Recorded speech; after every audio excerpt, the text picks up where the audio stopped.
Bienvenidos a un nuevo capítulo del Fomento Lector. Hoy nos acompaña el profesor Leonardo. Profesor, ¿cómo está?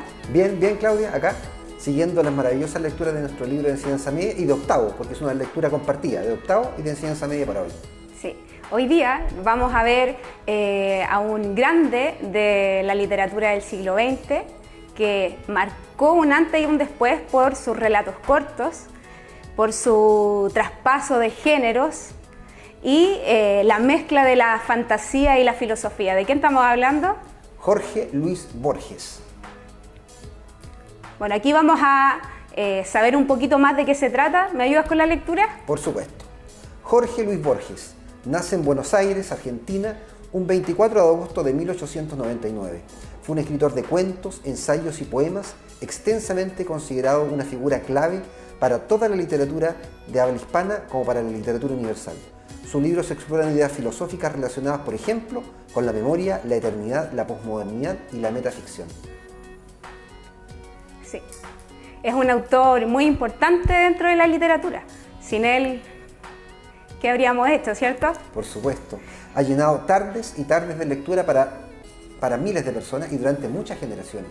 Imitado también y que ha influenciado a escritores bastante nobles en nuestra actualidad. ¿Sigamos con la lectura? Sigamos. Las obras de Borges han contribuido ampliamente a la literatura filosófica, al género fantástico y al postestructuralismo. Durante los años 60, su trabajo fue traducido y publicado en los Estados Unidos y en Europa.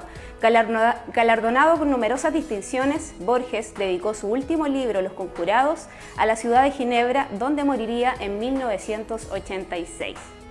Cabe destacar algunos detalles que probablemente nuestros amigos en su casa no conozcan de Borges. Primero, es que Borges ha inspirado gran parte de cinematografía, muchos cuentos que han sido llevados a la pantalla, muchas películas que se han basado en algunas ideas de Borges. Considera además que Borges es un autor sumamente temprano, un genio de la literatura. Los españoles dicen que el creador del cuento perfecto, pero Borges tenía un detalle. ¿Cuál detalle? Gran lector, pero también un hombre que tempranamente perdió la vista. Exacto. Y escribió en la oscuridad. Claro, sus cuentos tenían que ser dictados para poder llevarlos a cabo y los tenía que acompañar más bien su madre, si es que no me equivoco, ¿cierto? Que lo acompañó en sus últimos momentos. Y después la gran secretaria y dicen algunos que el gran amor de su vida, ¿no? Sí, además es súper importante, como tú mencionabas, que su inicio en la literatura fue muy temprano, que partió escribiendo a los 6 años, ya había creado una fábula sobre el Quijote de la Mancha y a los 10 años ya empezó a publicar. Así que estamos frente a uno de los grandes de la literatura y vamos a seguir entonces con uno de sus magistrales cuentos. ¿Cuál sería el que vamos a leer hoy? Un cuento muy breve, fiel a la tradición de Borges, un microcuento que mezcla tradiciones, ¿cierto? Se llama Odín. Odín. ¿Qué te parece este título? Bueno, nuestros conocimientos tienen que ver con la historia de la saga, ¿cierto? Odín es una deidad, un dios de las culturas nórdicas, y parece que Borges juega con esta figura del dios Odín en un relato que, bueno, hay que leerlo para poder comentarlo, y como todos los relatos de Borges parece ser casi una pieza de ajedrez, donde uno puede leer y puede empezar a inferir cuestiones muy, muy importantes. Exacto. Borges trabaja mucho con la intertextualidad y eso nos ayuda también a enriquecer el texto, a buscar otras cosas, como en este caso la mitología nórdica, ¿cierto? Antes de empezar entonces vamos a ver un video para que podamos entender de qué se trata un poco este misterioso personaje Odín. Odín es el principal dios de la mitología nórdica, conocido como el padre de todos. Él era el más sabio de los dioses. Como Dios supremo, Odín reinaba sobre su trono en Asgard. De allí era capaz de observar todo lo que sucedía en los más diversos reinos de la mitología nórdica.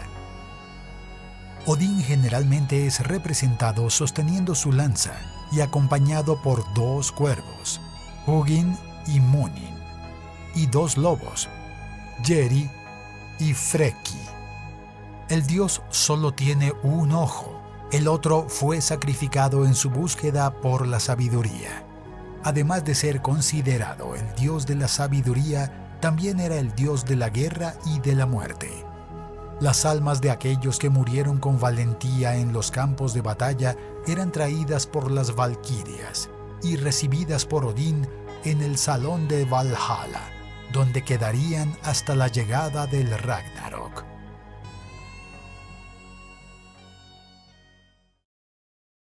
Oye, muy buenas imágenes, muy buena información. Tal vez aportar algo más, ¿no? Eventualmente Odín es un dios de la mitología nórdica, es bastante antiguo, es una religión que está antes del cristianismo, una religión que se desarrolla fuertemente en Europa con diferentes nombres. En algunas culturas es Odín, en otras culturas es Perun, pero era un dios en una cultura que ensalzaba la fortaleza física y que tenía una gran vitalidad. Muy diferente a la concepción cristiana de la vida, donde había una vida post-mortem, donde se llegaba a través de la oración. Muy por el contrario, en la cultura o en la religión nórdica, ascender a Dios significaba morir en batalla, tener una actitud de vitalidad permanente, de fiesta permanente. Y algo de eso nos trae este texto, ¿no?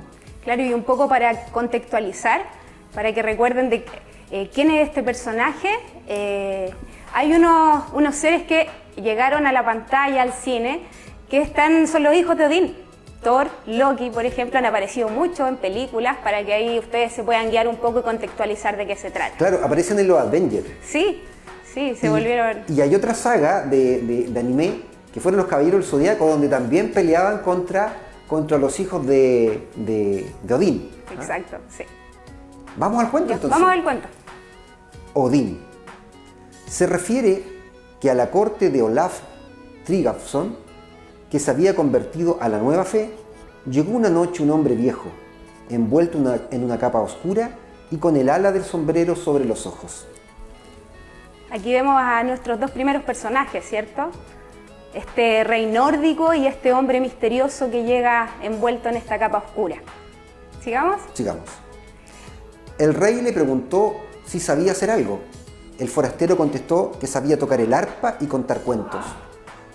Tocó en el arpa aires antiguos, habló de Gudrun y de Gunnar, y finalmente refirió el nacimiento de Odín. Dijo que 3 parcas vinieron, que las 2 primeras le prometieron grandes felicidades y que la tercera dijo colérica. ¿Sigamos? Sigamos. El niño no vivirá más que la vela que está ardiendo a su lado. Entonces los padres apagaron la vela para que Odín no muriera. Olaf Tryggvason describió de la historia, el forastero repitió que era cierto, sacó la vela y la encendió. Mientras la miraban arder, el hombre dijo que era tarde y que tenía que irse. Cuando la vela se hubo consumido, lo buscaron. A unos pasos de la casa del rey, Odín había muerto. Un texto muy misterioso, ¿verdad? Mucho, mucho. Repasemos las acciones del cuento. Sí. ¿Qué es lo que ocurre al principio? Al principio nos muestran estos dos personajes, ¿verdad? Tenemos al rey nórdico con este que vemos ahí en la imagen, con este hombre viejo, misterioso, que llega envuelto con el ala del sombrero, que no se le puede ver bien el rostro. Oye, es una imagen muy cercana a lo que pasa también con este mago en El Señor de los Anillos. El ala del sombrero cubriéndole el rostro. Exacto. ¿Cierto? Gandalf. Como Gandalf, exactamente. ¿Sí? Y además entender de que estos hombres que viajaban por el territorio nórdico, viajaban contando poesía, declamando poesía, declamando historias de carácter épico. Por lo tanto, lo invitan a contar la historia, ¿cierto? Claro, y así finalmente como llega al rey, tocando el arpa, narrando sobre estos seres de la mitología nórdica, que es Gudrun y Gunnar, y refiriéndose al nacimiento de Odín, que es nuestro personaje aquí central dentro de este cuento. Y cuando habla sobre el nacimiento de Odín, dice algo que las parcas, las entidades que representan la muerte, le van a decir, ¿cierto? Y lo dicen en forma colérica. Lo primero que dice es que el niño no sobrevivirá a la duración de la vela. Exacto. ¿Cierto? Reitero, el niño no vivirá más que la vela que está ardiendo a su lado. Pero el rey no cree la historia. Claro. Los padres apagan la vela. ¿Para qué? Para darle mayor continuidad ¿a quién? Al niño, ¿cierto? Sí. El rey descree la historia, no la cree, y saca la vela y la vuelve a encender, ¿sí? Mientras la miraban arder, el hombre dijo que era tarde, nuestro mago, nuestro trovador, y que tenía que irse. Pero cuando la vela se apaga, finalmente nuestro trovador muere. ¿Quién era nuestro trovador? ¿Quién era este viejo? ¿Lo pueden inferir ya? Vamos a ver las preguntas entonces, a ver si logramos comprender este texto, este gran texto de Jorge Luis Borges. ¿Cuál era la antigua fe?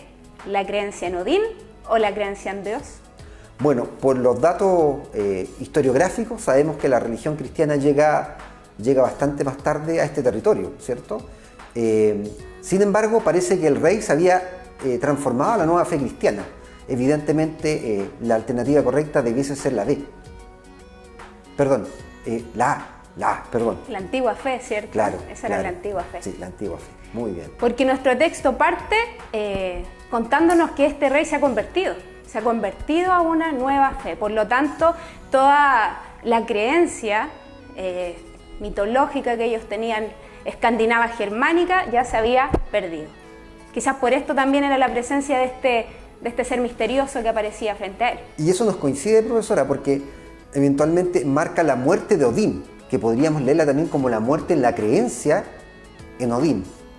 Claro, y uno de los elementos muy importantes dentro de la literatura de Borges es el simbolismo. Por ejemplo, quizás a través de esta vela que estaba encendida y que luego se apaga. Sí. ¿Sigamos? Sigamos. Dijo que 3 parcas vinieron, que las 2 primeras le prometieron grandes felicidades y que la tercera dijo colérica. Las palabras subrayadas pueden ser reemplazadas por... Tenemos la A, mujeres y celosa. B, brujas, enojada. C, hadas, alegre. D, hechiceras, nerviosa. ¿Cuál será la correcta? Bueno, estamos hablando en todos los casos, estamos hablando de entidades femeninas, ¿cierto? Exacto. Pero efectivamente, si bien también podrían ser hadas y podrían ser hechiceras y brujas, están en el mismo sector, evidentemente acá hay dos conceptos que compiten, enojada y nerviosa, ¿cierto? Sí. Colérico.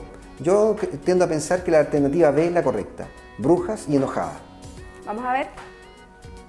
Exacto, súper bien. Bien. Sabemos que las parcas, también llamadas fatum o destino, conducen el hilo de la vida de todos los mortales e inmortales. ¿Sigamos? Sigamos. 3. Al final se puede establecer que A. El forastero muere asesinado por Olaf. B. Muere de ira pues el rey no creyó su historia.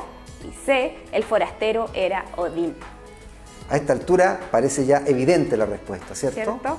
Veamos si en su casa coinciden con nosotros. ¿La alternativa cuál sería entonces? La C. Vamos a ver muy bien. El forastero era Odín. Sí, es súper importante recordar que este ser mitológico tiene el poder de cambiar de formas. Por lo tanto, sabemos también que le faltaba un ojo. Era conocido porque le faltaba un ojo, pero el ala del sombrero cubría su rostro. Ese es un dato muy importante dentro de la porque historia. Si no lo hubiesen reconocido. Exacto. ¿Cierto? Lo hubieran reconocido como la deidad. ¿Sí? Bien, parece que estamos llegando al final de un nuevo capítulo. Los invitamos a ver una información muy valiosa para aquellos que están pensando en su futuro. Vamos a dejar con ustedes un trabajo presentado por el Liceo Bicentenario Oriente. Ojalá que lo puedan apreciar y piensen efectivamente, porque es una muy buena posibilidad de continuidad para la enseñanza media. Para nuestros amigos que están pensando en octavo, en el colegio que tienen que elegir, el Liceo Bicentenario Oriente, un liceo de calidad. Vamos con el video.